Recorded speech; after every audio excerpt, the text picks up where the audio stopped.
반갑습니다. 아멘. 네, 저는 2부의 설교를 섬기게 된 폴투 대학부 담당하고 있는 정한효 목사입니다. 제가 이제 올라오기 전에 찬양을 하면서 그런 생각이 들었습니다. 하나님이 우리의 예배하는 이 모습을 너무나 기뻐하실 것이다라는 그 하나님의 마음이 물밀듯이 밀려오는 그러한 은혜의 경험이 있었습니다.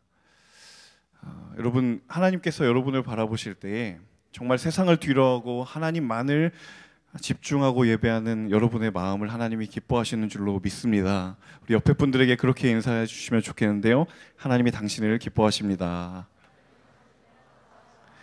아멘. 하지만 이제 우리의 육신이 선택의 기로에 놓여져 있습니다. 이제 휴식의 기로에 설 것인가, 아니면 계속된 예배의 자리로 나아갈 것인가, 여러분은 의식하고 있지 않지만 이제 몸이 판단하기 시작하죠.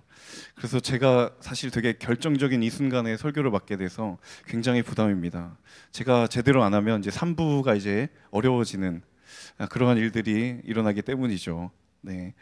다행히 1부에 김승수 목사님이 워낙 설교를 은혜롭게 해주셔서 빈자리가 보이지 않지만 이 자리를 유지해야 된다는 중압감이 지금 이 순간에도 저에게 있습니다. 네. 오늘 함께 나눌 말씀은 비전에 관한 이야기입니다. 제가 처음 사역을 시작했던 때가 2008년입니다. 2008년에 제가 24살이었는데요. 당시 제가 제대를 하자마자 학교에 복학하고 다른 저희 동기들보다 좀 일찍 사역을 시작했습니다. 근데 별다른 이유는 아니었고요. 저희 목회를 하시던 부모님이 교회를 개척하시기 때문에 그냥 그 이유 때문에 일찍 시작하게 됐습니다. 그러니까 겉으로 보기에는, 외적으로는 한 목회자가 교회를 개척한 것이지만 집안 일이잖아요.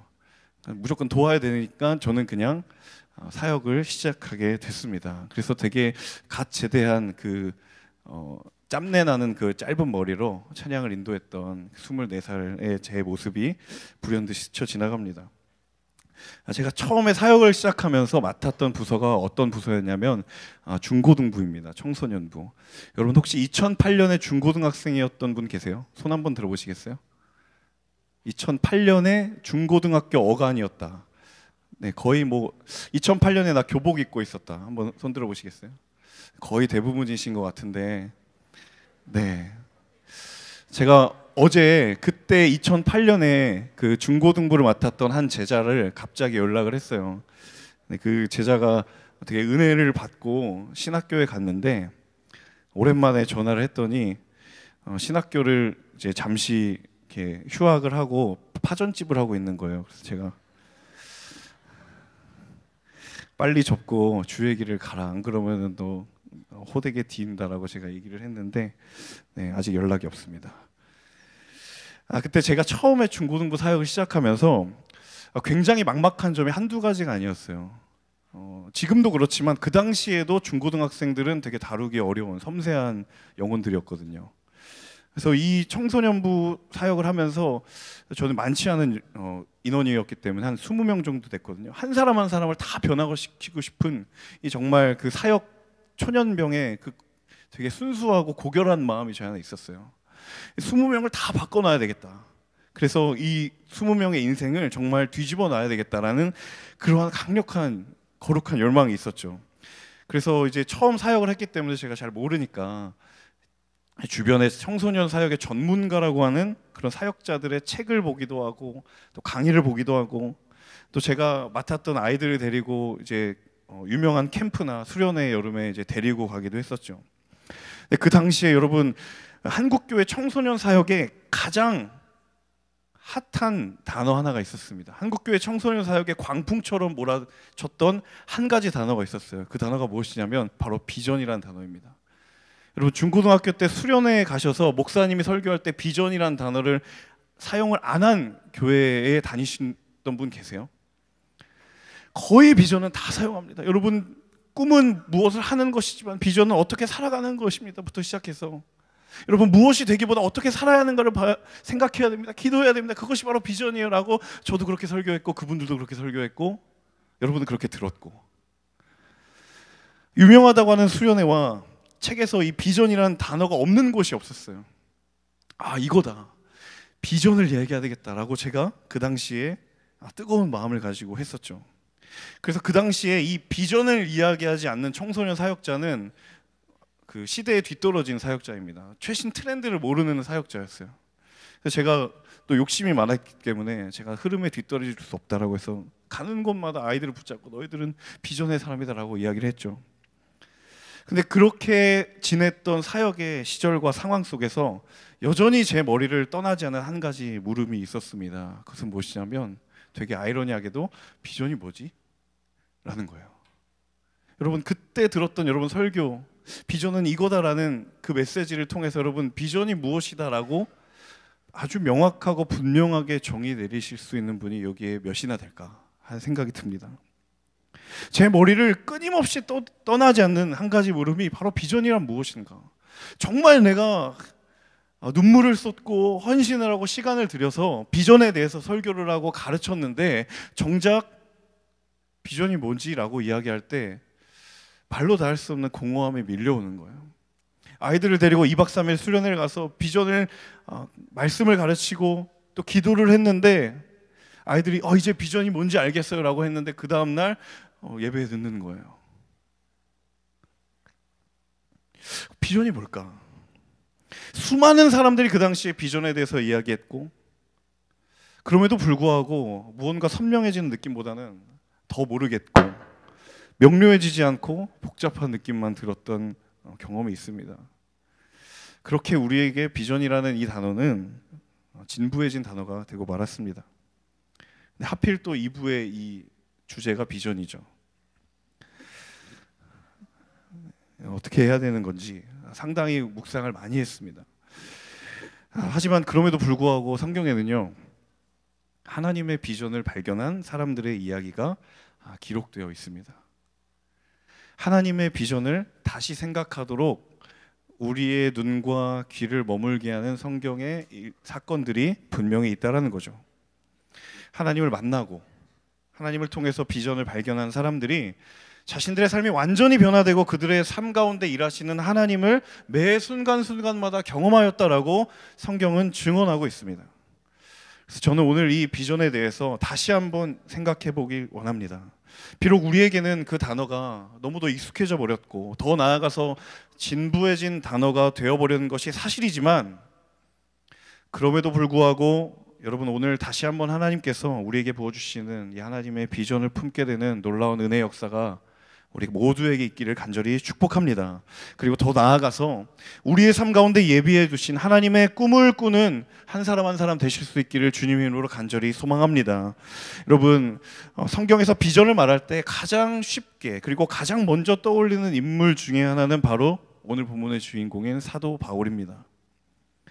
이 사도 바울만큼 강력한 비전에 사로잡혔던 사람이 없었기 때문이죠. 그래서 오늘 본문은요, 그 이야기들 가운데 바로 그 사도 바울이 자신의 삶 가운데 하나님의 비전을 품게 되는 극적인 순간, 여러분이 너무도 잘 알고 계신 다메섹 도상에서 사도 바울이 부활하신 예수 그리스도를 만나게 된 그 장면을 이야기하고 있습니다. 저는 그의 인생이 이 사도행전 9장을 전후로 바뀌었다라고 말해도 부족함이 없을 정도로 이 다메섹 도상에서 만났던 예수 그리스도가 얼마나 그를 강하게 사로잡았는지 우리는 보게 됩니다. 오늘 이 밤에 이 사도 바울을 사로잡았던 하나님의 꿈 그리고 하나님의 비전, 이것을 통하여서 여러분의 삶 가운데서도 말씀하여 주시는 그 하나님의 꿈과 하나님의 비전을 붙들고 그 앞에 엎드려 우리의 삶을 다시 한번 새롭게 주님 앞에 드릴 수 있는 그러한 시간이 될 수 있기를 주님의 이름으로 간절히 축복합니다.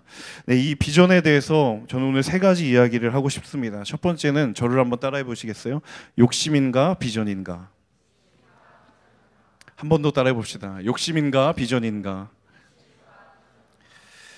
예수 그리스도를 만나기 이전과 이후의 사도 바울의 삶의 차이를 한마디로 정의를 하면 그는 욕심을 품었던 삶에서 비전을 품었던 삶으로 변화되었다라는 겁니다.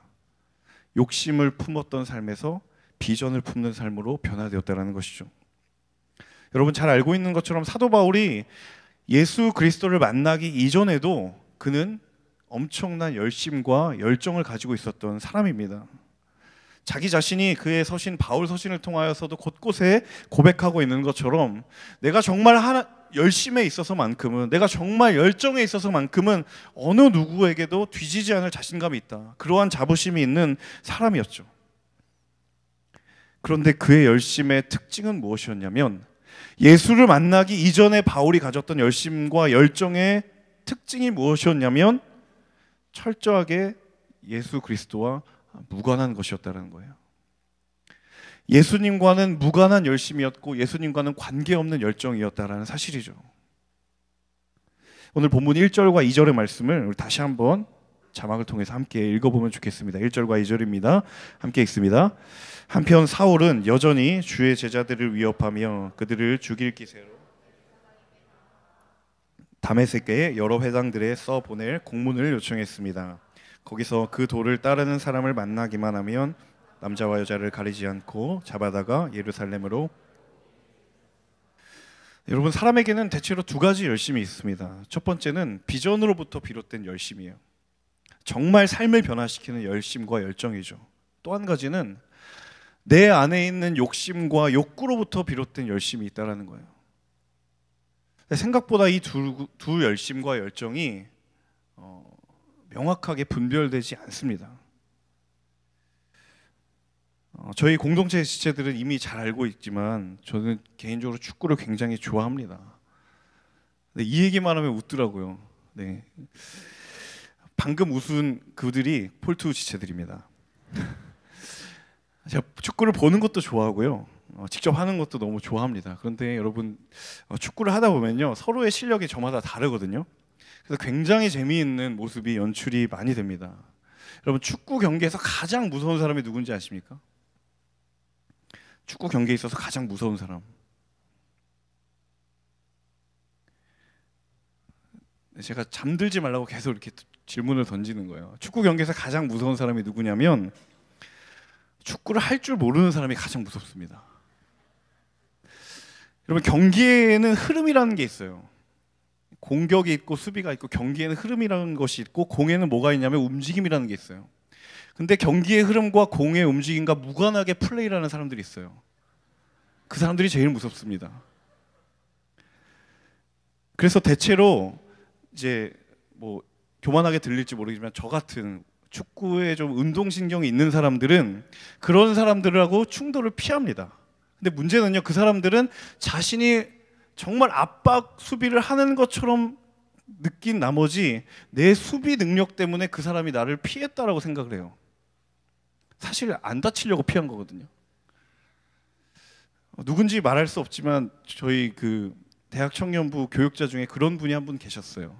저를 막는 분이었는데 진짜 좌회전 혹은 우회전 턴이 없는 그냥 직진으로 저한테 달려오시는 분이 계셨어요. 그래서 제가 부딪힐까 봐서 싹 피했더니 이제 저도 모르게 공을 뺏기는 거예요. 근데 이제 그분이 이제 저를 이제 전담으로 맡게 됐죠. 사실 저는 다치지 않으려고 이제 이렇게 몸을 사린 건데 그분은 다른 생각을 하시는 것 같아 보였습니다. 여러분, 열심과 열정이 방향을 상실하기 시작한 순간부터 그 열정과 열심이 어디로 튈지 모릅니다. 여러분, 비전으로부터 비롯된 열심은 분명한 방향이 있고 분명한 목적이 있어요. 그런데 욕심으로부터 비롯된 열심은 철저하게 자신을 향하여 있다는 것이죠. 겉으로 드러나는 양상은 다 비슷합니다. 비전으로부터 비롯된 열심이나 욕심으로부터 비롯된 열정과 열심이 겉으로는 비슷한 양상을 보이지만 이 두 가지 열심에는 전혀 다른 방향과 목적성을 가지고 있다라는 거예요. 하나의 열심은 사람을 살리는 반면, 사람을 회복시키고 그곳에 복음의 능력을 심는 반면에 또 다른 열심은 사람을 죽인다라는 거예요. 사도 바울이 하나님의 아들 예수 그리스도를 만나기 바로 이전에 가졌던 그 열심이 바로 방향이 잘못된 열심이었다라는 거예요. 앞서 읽었던 1절과 2절 본문을 보시면 사울에게 굉장한 열심과 열정이 있었는데 그 열심은 그리스도를 박해하는 거였고 그들을 죽이는 열심이었습니다.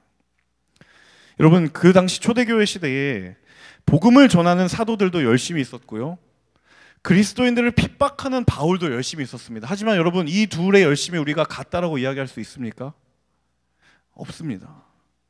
왜냐하면 이 열심과 열정이 향하고 있는 곳이 다르다라는 거예요.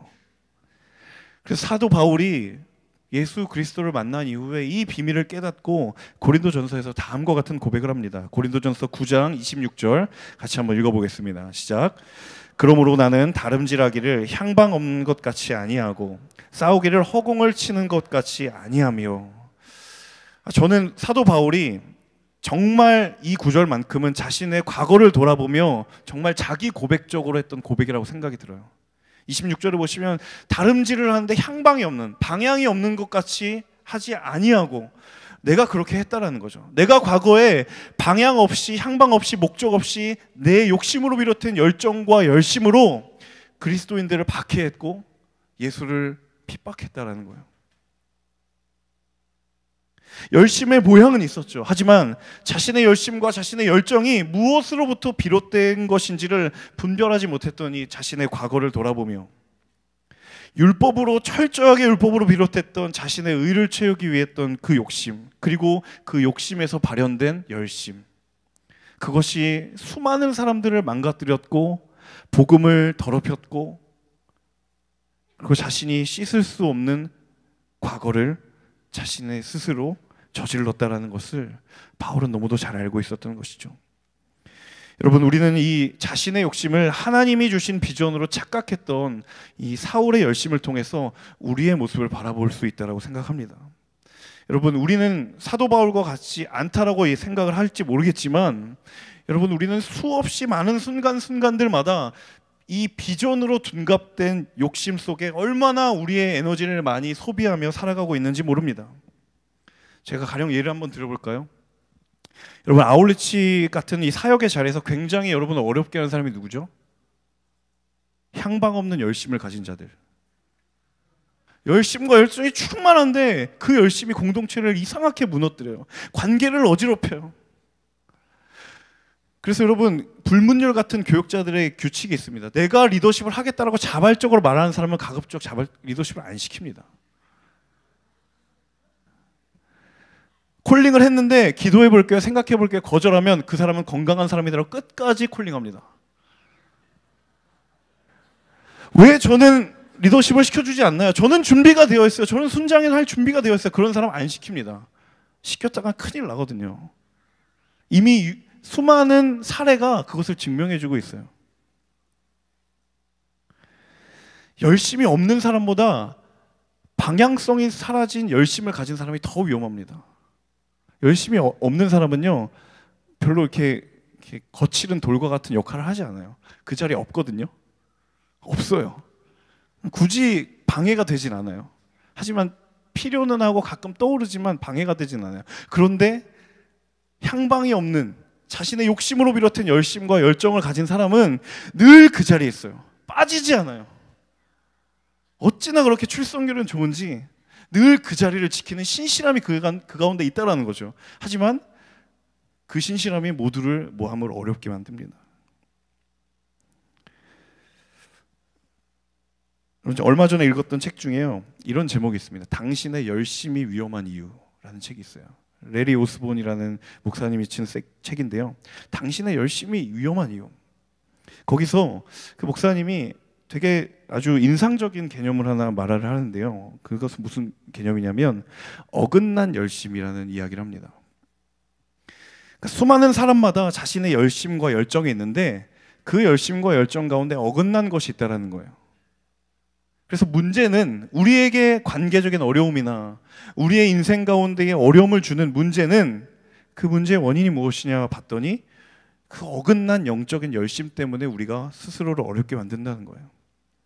근데 더 나아가서 그 어긋난 열심의 특징이 뭐냐면 말씀과 관계없다는, 말씀과는 관계없는데 나는 주를 향하여 열심히 있고, 말씀과는 전혀 무관한데 나는 주를 향하여 열정이 있는 그 어긋난 열심이 우리를 무너뜨린다라는 거예요. 나로부터 비롯된 욕심인지 아니면 하나님이 정말 내게 주신 열심과 열정인지 분별이 되지 않는 그러한 모습들이 우리 가운데 얼마나 많은지 모릅니다. 사랑하는 여러분, 여러분의 열정과 여러분의 열심이 과연 무엇으로부터 비롯된 것인지 하나님의 말씀 앞에 비추어 볼 수 있기를 주님의 이름으로 간절히 축복합니다. 욕심이 낳은 열정은 사람을 반드시 죽이게 되어 있어요. 공동체를 무너뜨리죠. 하지만 비전이 낳은 열심은 사람을 살리게 되어 있습니다. 자신을 헌신하여 자신을 수고하여 그 사람을 사랑하게 되어 있고 공동체를 세우게 되어 있다는 거예요. 그래서 여러분, 비전이 낳은 열심을 품고 사는 사람의 고백은 질적으로 다릅니다.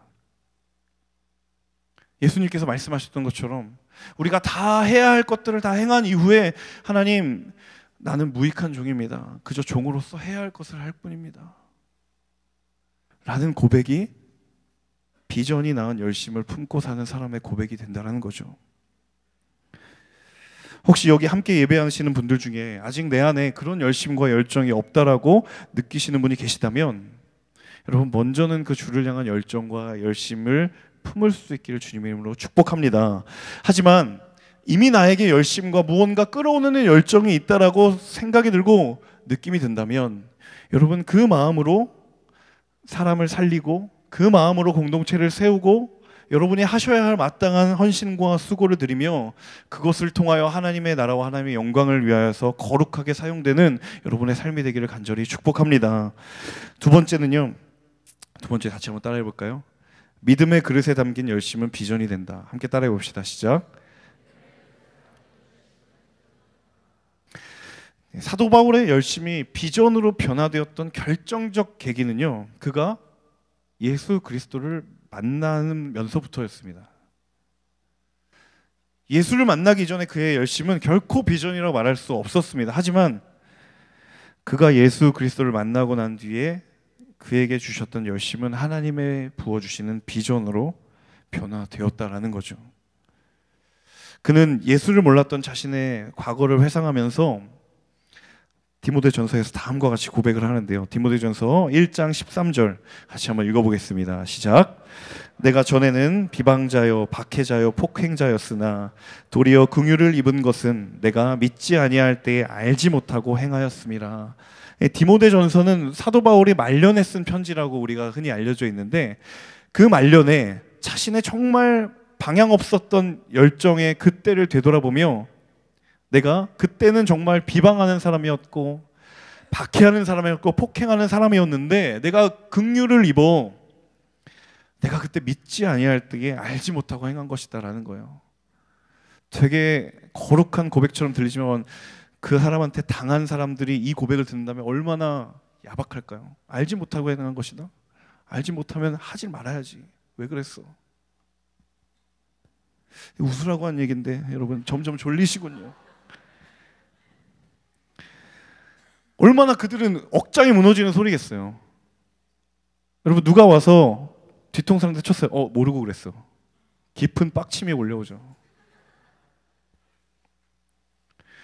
그런데 그가 정말 진심으로 고백하는 이 고백, 내 과거는 예수 그리스도를 그리고 그리스도인들을 비방하고 박해했던 그런 삶을 살아왔지만 내 과거가 정말 예수를 믿지 않았던 때였다. 그때 정말 예수를 믿지 않았을 때 믿지 않음으로 알지 못했고 믿지 않음으로 그렇게 행했던 것이다라고 이야기합니다. 그 자신의 고백의 핵심은 뭐냐면 내 안에 믿음이라는 그릇이 없었다라는 거예요.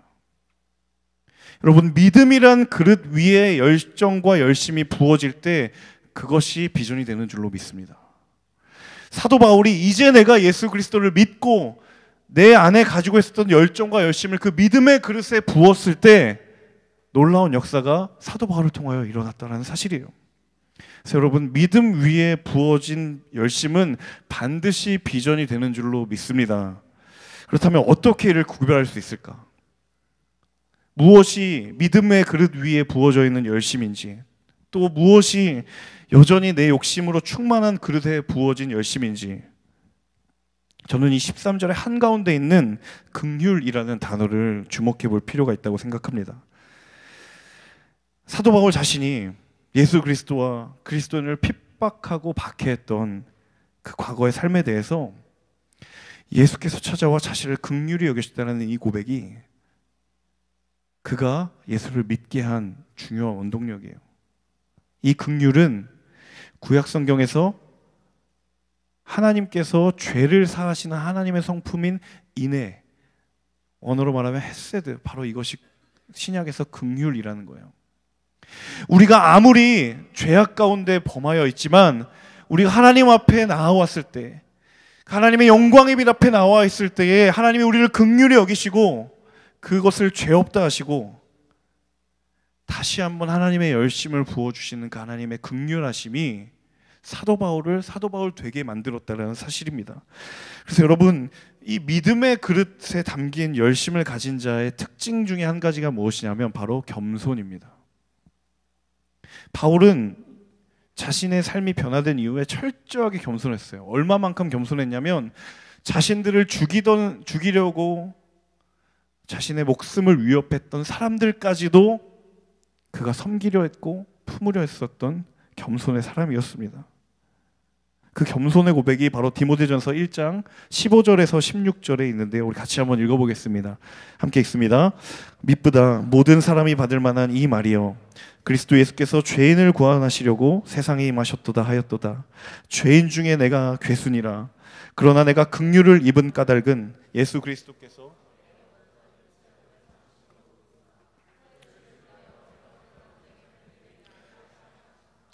얼마나 자신의 삶이 하나님의 긍휼하심을 입은 삶인지를 절절하게 고백하는 구절이에요. 내가 정말 죄인 중에 죄인이었고 괴수 중에 괴수였지만 내가 하나님 앞에 긍휼을 입은 까닭은 하나님이 그런 나를 가장 오래 참으셨다라는 거예요. 그러니 내가 그 사랑을 경험했다라고 한다면 나는 그들을 참고 기다리고 겸손할 수밖에 없다라는 거예요. 사도 바울이 주의 마음을 가져서 믿음의 그릇 위에 열정을 붓기 시작하자 그 모든 사도 바울의 열정이 주의 영광을 위하여서 드러나기 시작합니다. 예수께서 그의 죄를 용서하셨지만 얼마나 그는 자신의 그 과거의 잘못에 대해서 큰 책임감과 부담감이 있었을까. 사도 스데반을 비롯하여서 자신이 죽였던 수많은 그리스도인들이 사역의 순간순간마다 뇌리를 스쳐 지나갈 때 얼마나 그가 괴로웠을까.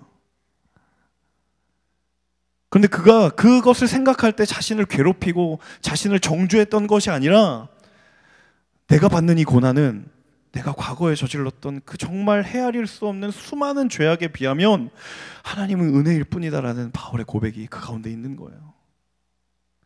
그래서 교회를 세우는 곳곳마다 자신을 괴롭히고 자신을 박해했던 수많은 유대인들을 향하여서 어떠한 공격의 제스처도 취하지 않을 수 있었던 것은 그가 과거 행했던 자신의 허물들을 하나님이 오래 참으심으로 긍휼히 여기심으로 나를 품으셨다라는 그 사실 하나가 믿음의 그릇 위에 열정을 붓는 그러한 은혜의 역사들이 바울의 삶 가운데 일어났던 것이죠. 이 사도 바울의 고백을 보면서 사실 전 개인적으로 굉장히 부끄러웠습니다. 왜냐하면 제 과거가 사실 그렇게 아름답지 않거든요. 이것도 웃으라고 한 얘기인데 안 웃으십니다. 네, 제가 원고에 웃을 수 있음이라고 괄호에 이렇게 써놨거든요. 네, 근데 안 웃을 수도 있음을 제가 빼먹었네요. 네, 죄송합니다. 네, 시간이 2시라는 것을 제가 미처 알지 못하고 네, 여러분 그렇게 제가 보이지 않지만 제가 과거에 굉장히 다혈질적인 사람이었어요. 성격이 굉장히 급한 사람입니다. 지금도 여전히 그런 기질들이 좀 남아있는데 제가 목사의 아들이다 보니까 주일학교에 수련회 갈 때마다 저는 조장이에요. 처음에는 이제 목사의 아들이니까 조장을 시켰는데 이제 1등하는 게 되게 재미나니까 이제 제가 이제 자발적으로 그 이후부터 조장을 하겠다고 이렇게 했어요. 근데 2박 3일 뭐 프로그램을 하면 중간중간에 막 프로그램들이 많잖아요. 조장의 역할에 따라 조장의 역량에 따라 그 조가 상품을 탈 것인가 말 것인가가 결정되는 그런 일들이 되게 많았어요. 근데 이 조 안에 항상 제 마음에 걸리는 이 친구들이 한 명씩 있었어요. 그러니까 예를 들면 그날 이제 교회 처음 온 사람들. 그러니까 이제 교회 수련회 몇 번 다녀보면 대충 어떻게 돌아가는지 이제 감이 나오잖아요. 근데 그런 친구들은 이제 전혀 분위기를 모르니까 되게 이제 분위기를 모르고 막 어버버버 하다가 이제 이렇게 타이밍도 놓치고 이러면요, 제가 굉장히 이제 화를 냈습니다. 우리는 1등을 해야 되는데 너 같은 초신자가 우리의 이 속으로 얘기했습니다. 정말입니다. 속으로 얘기했고요. 약간 유사한 표현을 했죠. 네. 왜냐하면 제 마음의 목표는 무조건 1등이에요. 그런 친구들을 도저히 눈 뜨고 볼 수가 없는 거예요. 그래서 지켜보다가 이제 조 활동이니까 한 사람 한 사람씩 뭔가를 하잖아요. 근데 저는 막 빨리 끝내요. 근데 이 초신자들은 이제 뭔가 느리잖아요. 그럼 답답해서 미칠 정액이 되면 가져와, 내가 해줄게, 이렇게 제가 해버리는 그런, 정말 저도 괴수 중에 괴수였죠. 근데 조금씩 제가 이제 믿음이 성장하고 성숙하고 하나님이 저를 다듬어 가시면서 제 안에 보지 못했던 시야들을 하나님이 보게 하셨어요. 그래서 늘 저에게 마음에 주셨던 하나님의 메시지가 뭐냐면, 사람 마음이 다 네 마음 같지 않아. 그리고 사람이 가지고 있는 은사와 재능과 기질들이 다 다르다라는 것을 이제 커가면서 느꼈어요. 그리고 무엇보다 내가 친구들을 대하듯이 하나님이 나를 대하셨으면 나는 이제 이 세상에 존재하지 않았겠구나. 혹시 이 가운데 순장이나 혹시 다락방장 하고 계신 리더십 계신가요? 당신의 열정에 그리스도를 믿는 믿음이란 그릇 위에 그 열정이 부어지기를 축복합니다. 순 모임 하시다 보면 정말 퇴출하고 싶은 사람들 있잖아요. 그리고 내가 순장인데 다락방장을 볼 때 저 사람은 정말 리더십이 맞나? 저렇게 할 거면 왜 리더십을 한 거지? 저런 열정과 저런 열심으로 리더십을 하겠다고 하니 이거 뭐 될 일도 안 되겠다. 그런 마음들이 품어질 때 여러분, 하나님이 저에게 마음을 주셨던 그 마음을 여러분에게 나눠드립니다. 사람 마음이 다 내 마음 같지 않습니다. 한꺼풀 한꺼풀 헤쳐 들어가다 보면 그 사람이 그럴 수밖에 없는, 그렇게 행동할 수밖에 없는 이유가 있고 상황이 있고 맥락들이 다 있어요. 제가 그렇게 얘기를 하면 굉장히 열정 있는 사람들은 저를 답답해요. 그럼 뭐 우리는 언제 이 일을 할 것이냐라는 그런 눈빛으로 저를 쳐다보는데 별 수 없어요. 하나님은 99마리의 양을 두고 한 마리 잃은 양을 찾으시는 마음이 주님의 마음이거든요. 어쩔 수 없어요. 여러분, 순모임 가운데 혹은 다락방 가운데 그런 사람들이 있으면, 그룹 가운데 그런 사람이 있으면 여러분, 그 사람에게 사랑의 열정을 쏟아 부어 주시기를 간절히 소망합니다. 분명히 기다림이 필요하고요, 분명히 수고가 있고 분명히 헌신이 필요합니다. 그런데 여러분, 포기하지 아니하고 여러분의 믿음이란 그릇에 사랑의 열정과 수고의 열정을 하게 되면 여러분 반드시 선한 열매를 거두게 되실 줄로 믿습니다. 여러분, 바울이 고백하고 있는 것처럼 우리가 선을 행하지만 낙심하지 말 것은 포기하지 아니하면 때가 이름에 거두리라 라는 바울의 분명한 고백이 있기 때문이에요. 여러분의 삶의 자리마다 포기하고 싶은 그 순간 있죠. 내가 정말 크리스천만 아니면 내가 고민하지 않아도 될 일인데 왜 내가 크리스천이 되어서 이 고민을 내가 지금 이 순간에 해야 되고 있느냐라고 이야기할 때, 여러분, 하나님께서 우리에게 믿음이란 그릇을 주셨고 그 믿음이란 그릇 위에 열정이라는 재료를 부어주실 때에 하나님께서 포기하지 아니하시고 그 그릇을 지키고 있는 바로 그 한 사람에게 때가 되면 반드시 거두는 영적인 거룩의 열매가 우리 가운데 있게 될 줄로 믿습니다. 그 인생으로 살아가시는 저와 여러분 되시기를 간절히 축복합니다. 우리 마지막 세 번째는요, 또 함께 따라해 봅시다. 비전은 삶의 선명한 흔적을 남긴다. 네, 사도 바울이 비전을 품게 된 이후에 결단한 유일한 결단이 무엇이었냐면, 이제 내가 어떻게 살 것인가 라는 거예요. 이제 내가 어떻게 살아갈 것인가, 삶에 어떤 흔적을 남겨야 될 것인가, 바로 그것이 사도 바울에게 주어진 유일한 질문이었다라는 것이죠. 여러분, 말이 선명해지면 선명해질수록, 그러니까 언어가 우리의 말이 선명해지면 선명해질수록 공허해지기 쉽습니다. 그런데 여러분, 삶이 선명해지면 비전이 분명해집니다.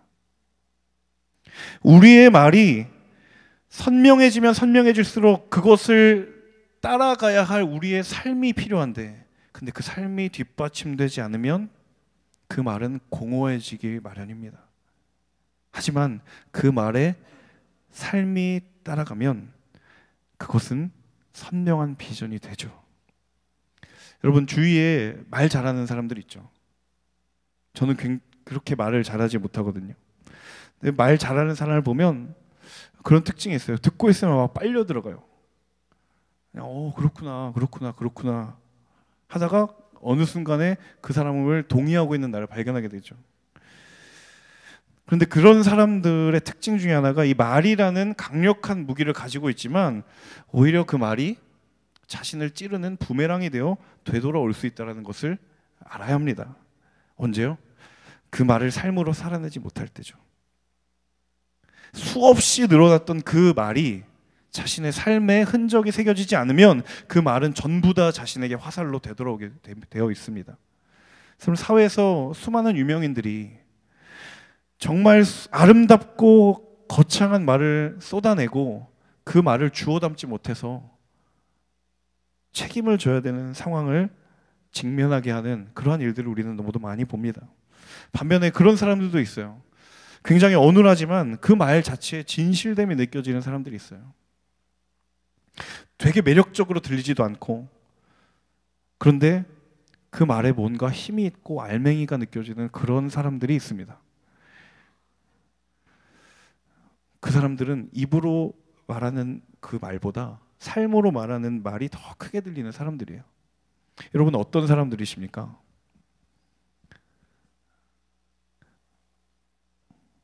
말이 선명하신 분이십니까? 아니면 삶이 선명한 분이십니까? 이도저도 아니십니까?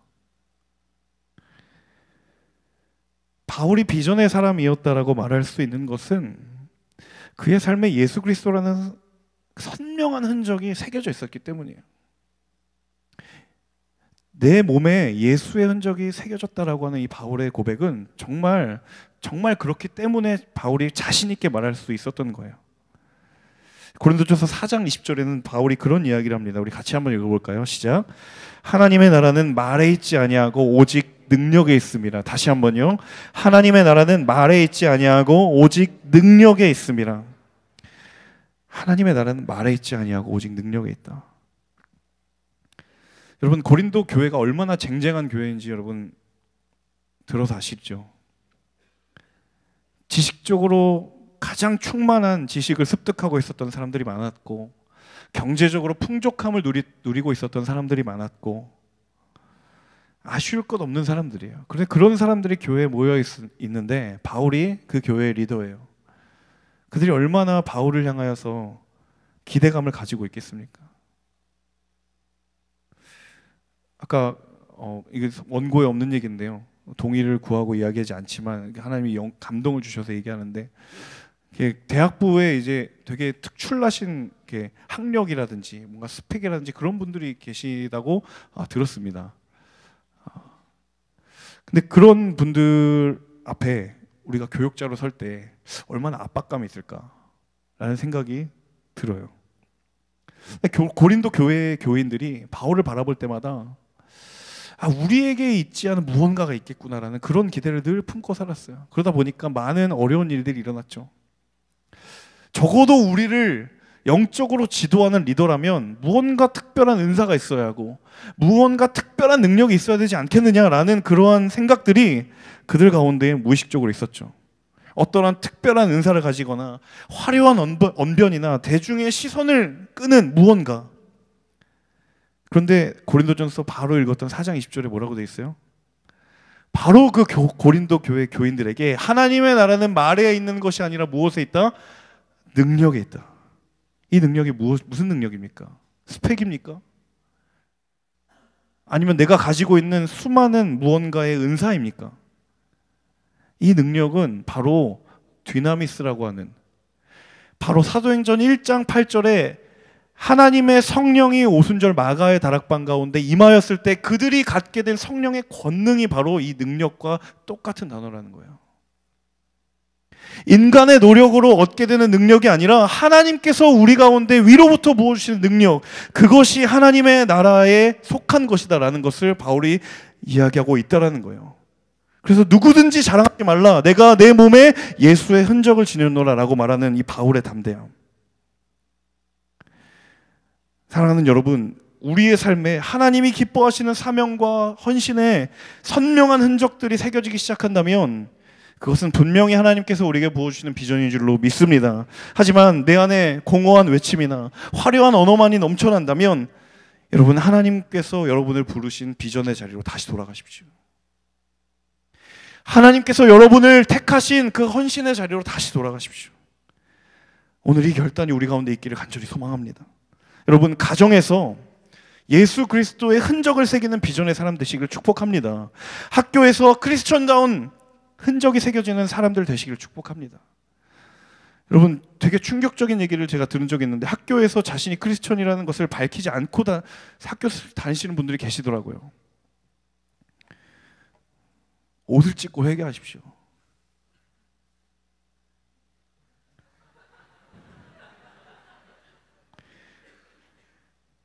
저는 삶으로 그리스도인임을 드러냅니다. 드러내지도 않아요. 삶으로 드러내지도 않으면서 어디서 주워 들은 건 있어가지고 또 오늘 제 설교를 또 그렇게 악용하시는 분들이 계실까봐 말씀드리는데, 여러분, 학교에서 여러분의 삶이 예수를 말하게 하는 크리스천 되십시오. 직장에서 십자가의 흔적이 새겨지는 비전의 사람 되시기를 축복합니다.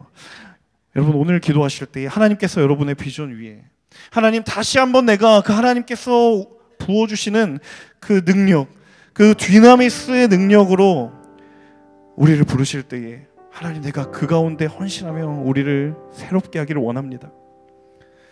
사랑하는 오늘의 교회 대학부 여러분, 여전히 여러분의 욕심과 하나님의 비전을 구분하고 있지 못하십니까? 여러분의 열심과 여러분의 열정은 과연 어디에 담겨 있습니까? 어떠한 그룹에 담겨 있습니까? 여러분이 정말 여러분의 삶에 하나님께서 허락하여 주신 비전의 흔적이 새겨져 있습니까? 이 시간 저와 여러분 모두가 하나님의 꿈을 다시 꾸는 시간 될 수 있기를 주님의 이름으로 간절히 축원합니다.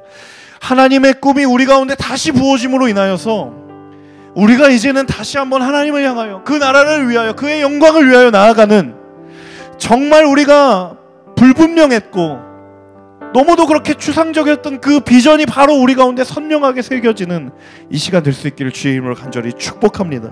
우리 함께 이 찬양 부르고 정말 간절한 마음으로 결단하며 기도하면 좋겠습니다.